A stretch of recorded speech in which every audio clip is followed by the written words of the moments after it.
మీరు దుఃఖము మానడి, ఇది పరిశుద్ధ దినము, మీరు దుఃఖపడకూడదని వారితో అనేది.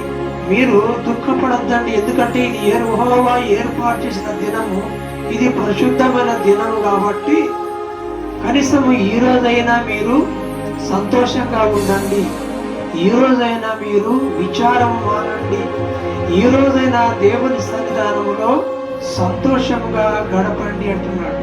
మరి ప్రజలకు దుఃఖం ఎప్పుడు మానుతారంటే ఎవరైనా ఓదార్చినప్పుడు.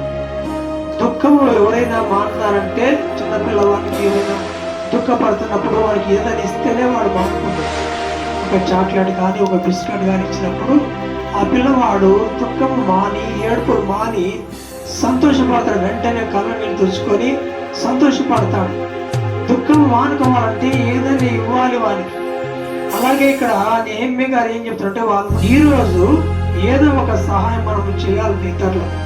ఆదివారం దినమున ఎవరికో ఒకరికి ఒక ముద్ద భోజనం కానీ, ఎవరికో ఒకరికి ఏదైనా చిన్న సహాయం కానీ మనము చేయాలని చెప్పి ఇక్కడ దేవుడు ఆశిస్తున్నాడు.